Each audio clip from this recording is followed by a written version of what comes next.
Cashflow Diary Podcast, episode 236. Welcome to yet another exciting episode of the Cashflow Diary Podcast, the podcast that teaches you insider tips, tactics, and strategies for creating leverage streams of cash flow into your life. Learn from top-performing entrepreneurs, business owners, investors, and thought leaders from across the globe as they share their secrets to success. Like what you learn on this and other Cashflow Diary podcast episodes? Go to learninvestingnow.com and sign up to receive powerful tips and information that will help you succeed as an entrepreneur and investor. Now, here's your host, investor, entrepreneur, business owner, educator, speaker, author, and master facilitator of Robert Kiyosaki's cash flow game, Jay Massey. All right.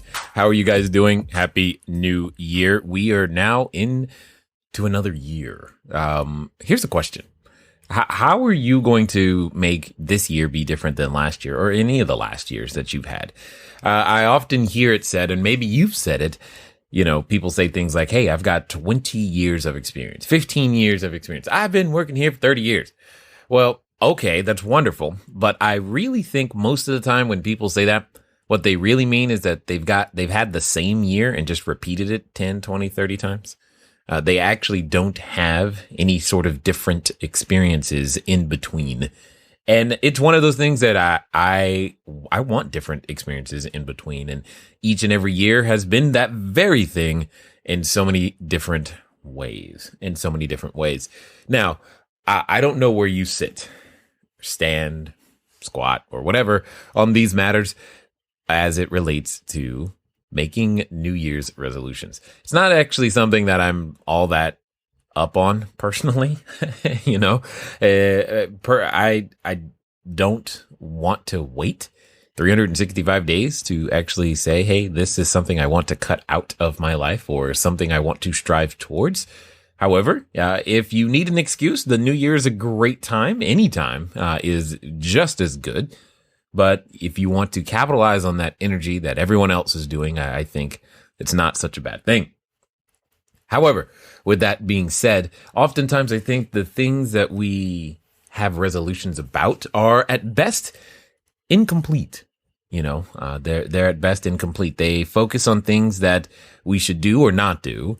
And that's wonderful. Some of us we're thinking, we really should spend more time with friends and family, or we really should make sure that we call mom at least once a week or probably more frequently. This is something I should do, or something I shouldn't do. I shouldn't continue. I should quit smoking. I should quit eating 12 desserts a week. I'm being facetious in some cases, right? But if you do eat 12 desserts, I hope they're really good. And at the end of the day, I think that way of thinking is at best, as I said, incomplete. It's at best incomplete to actually help us to get to our goal. We're focused so much on the things that we do. And if you're like me, it's rare that you are consistent in anything that you do. I mean, there's a reason that certain bodily functions like breathing are involuntary responses, because I think we wouldn't even be consistent with that if it was any other way. So, here's my point. Here's what I'm saying. What we're going to talk about this month, we're going to talk about specifically 8 things to give up.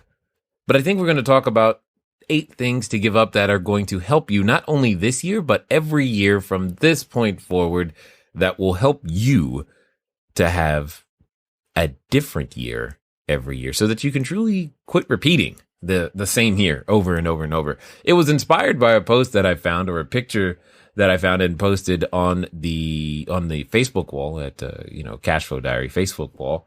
And every time it's been posted, it gets lots of engagement and shares, and it seems to resonate with a number of individuals. So what I'm going to do is I'm going to tell you the 8 things that this post recommends that we give up, and then over starting with this episode and over the rest of this particular month, we're going to give you, I'm going to give you my thoughts on these same 8 things. So the 8 things to give up in no particular order are doubting yourself, negative thinking, fear of failure, criticizing others, negative self-talk, procrastination, fear of success, and people pleasing. Again, those are the 8 things to give up. Doubting yourself, negative thinking, fear of failure, criticizing others, negative self-talk, procrastination, fear of success, and people pleasing. So what does that mean? That means you've got to listen to all 8 episodes if you want to get all the good stuff. And we're going to start with doubting yourself. Here's a question. What have you ever gained? What progress have you ever made? Well, by doubting yourself. I mean, by doubting yourself, have you ever, written an offer on a property? Have you ever asked a person out on a date because you were doubting yourself? As a result of doubting yourself, have you asked a person to invest? Or have you done anything that had the potential to move you forward? Have you traveled? Have you even asked for a raise because you doubted yourself? What have you gained ever? Please think about this. Is there anything positive that has come from you doubting yourself? If so, please send me an email. Let me know what that is, because I would like to know. Here's the interesting comment. Fear kills more dreams than failure ever will. I looked up the definition of doubt, and it has 2. One as a noun. It's a feeling of uncertainty or lack of conviction. And then as a verb, it's to feel uncertain about or fear or be afraid of. So you're uncertain about yourself. I get uncertain about myself too. Here's an interesting thing. I don't think it's effective to focus on what we were doubting in that sense. The question is so why on earth, if it's so ineffective, if it has no value, why do we do it? I can't speak for you, even though I might try from time to time. I can't speak for you. I know for myself, it's a failure at times to actually understand how to process an emotion and interpret an appropriate related action. So here's what I mean. You're confronted with something, I'm confronted with something, and we go, I'm afraid. Now, to that emotion is something that we're familiar with, right? And then we make a either subconscious or conscious decision somewhere in there. We go, being afraid isn't okay. So it puts us in this not okay state. And no one likes to feel uneasy or not okay. And then we're like, oh, I need to get out of this not okay state. So what does that mean I'm going to do? We start doubting, and we then interpret the action as, well, that means I won't pursue what it is that's causing this fear. That'll get me back to safety. So it means stand still and be safe. Even though logically we're thinking, man, I would like to move forward, but I'm afraid. Afraid isn't okay. So you know what? Maybe I don't really I don't really want that. I really don't. So I'll just stay here and be safe. And that's the quickest path to repeating the exact same year you just had. Here's another way of looking at it. You could be afraid. Now notice the emotion is the same. It's not like anyone that you admire, respect, what have you, they have the same emotions. However, during this chain of events, there's a change. Instead of instantly making the judgment, being afraid is not okay, it becomes, afraid is an emotion that everyone feels. It's an acknowledgement. You know what? Everyone feels afraid. That's not anything abnormal. That's not anything new. So where the challenge and change begins to occur is you start to ask yourself this question: what would I rather feel? Or who would I rather be? Would I rather be afraid? Would I rather be in this afraid state? What would I rather feel? Would I rather feel joy, excitement, exhilaration, anything?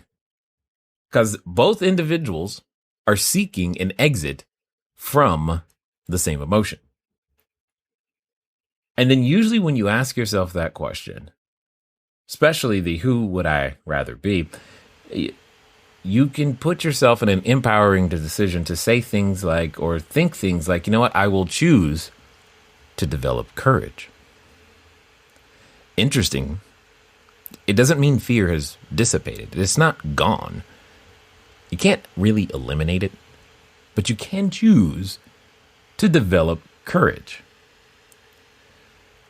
And because of that choice to develop courage, what ends up happening is that you move forward and grow stronger. You start facing the very thing that you were afraid of, because that's usually what's required from moving forward.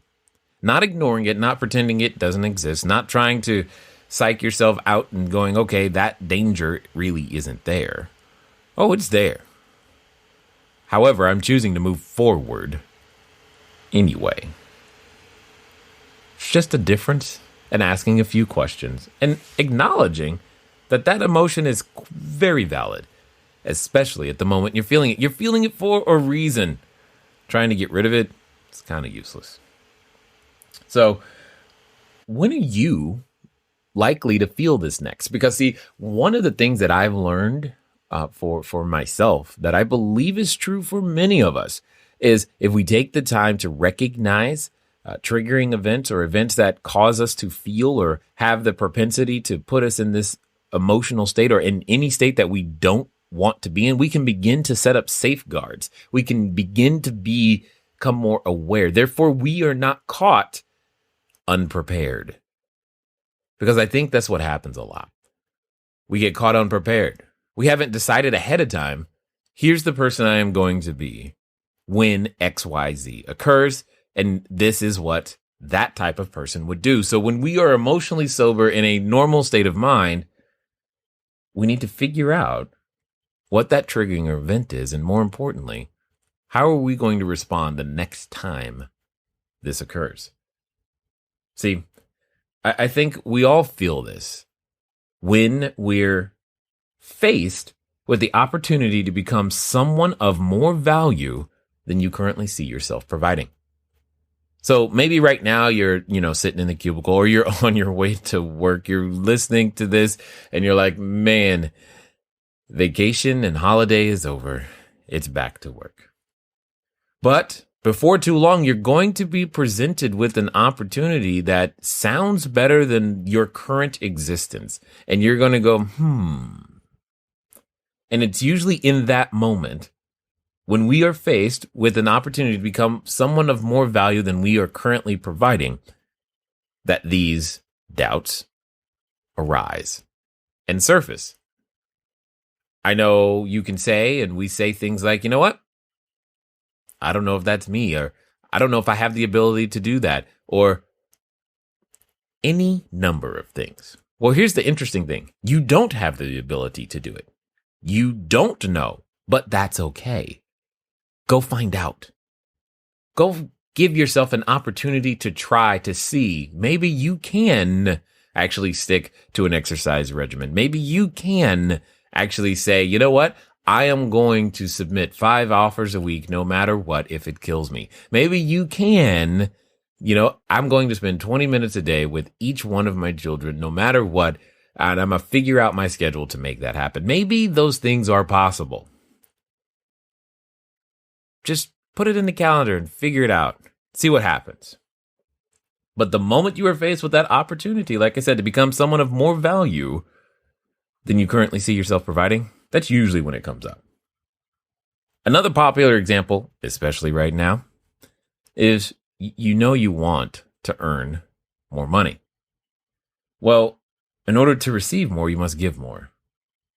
And as it relates to real estate, you must be willing to help others out of their situation by caring, by listening, and developing a solution that's profitable.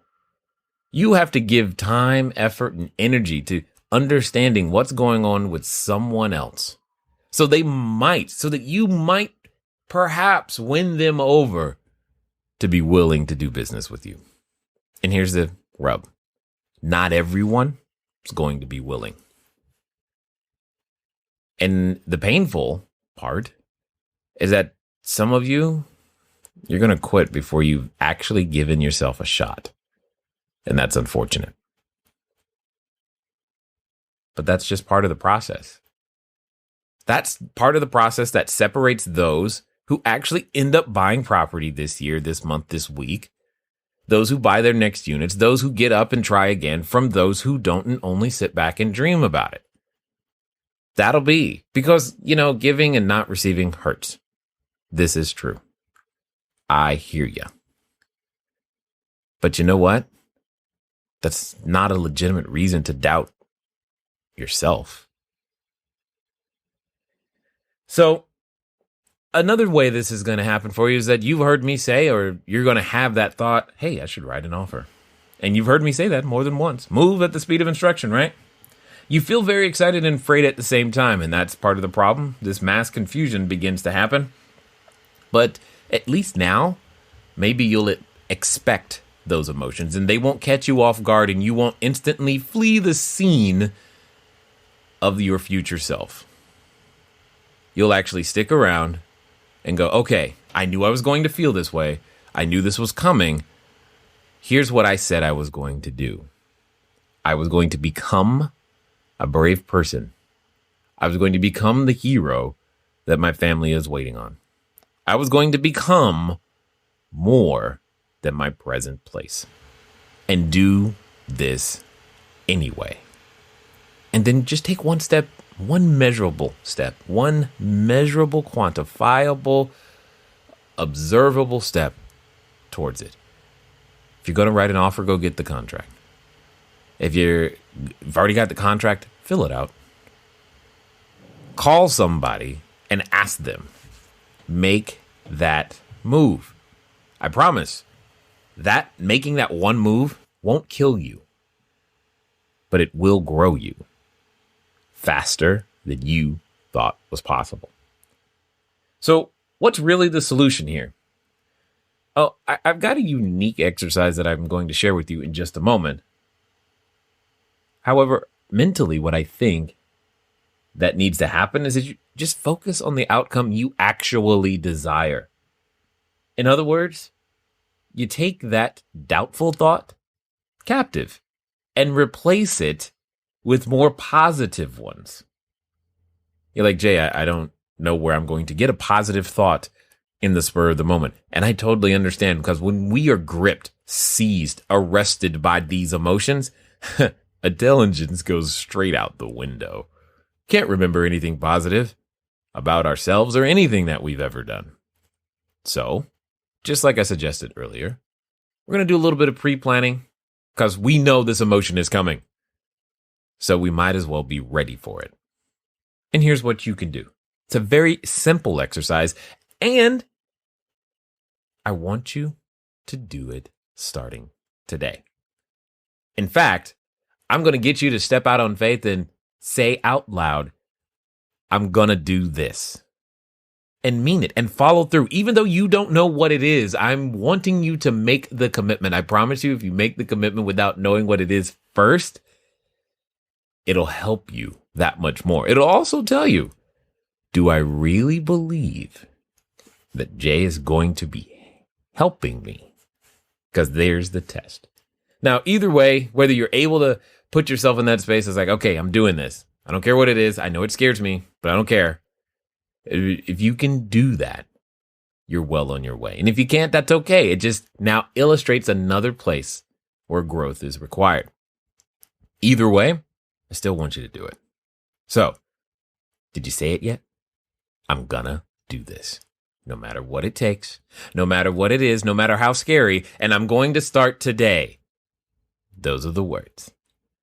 All right. So here's what I'm going to tell you.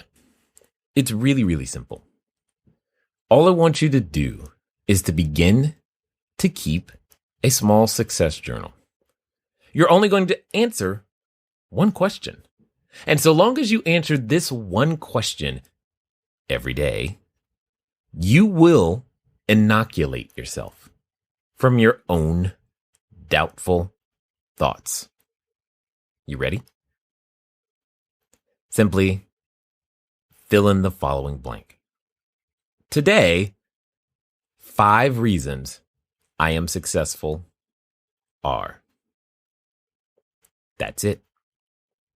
Today, 5 reasons I am successful are. Sometimes that could be I hugged my wife. I remembered to call my mom. I stood up. I brushed my teeth. I drove to work and I got there on time. I did actually read a book today. I finished a book. I started a book. I made progress inside the book. I accomplished getting that offer submitted. I made that phone call to the seller, even though I was nervous and afraid and I didn't know what I was going to offer them or what I could yet. Fine. Pick any of those things. It doesn't matter. Today, 5 reasons I am successful are. Answer it every day. Put it in a journal. Handwritten or typed. Put it on your iPhone, iPad. I don't really care. I just care that you do the exercise. Because see, the next time, and there will be a next time, you have doubtful thoughts, you'll be armed. You'll be ready with your own words telling you why you can succeed. They won't be mine. They'll be yours. And with that, you will be empowered to overcome. And well, you'll finally have a way to be prepared and have a different year than the one you had last time. It's been fun talking to you today. I look forward to talking to you soon. Until next time.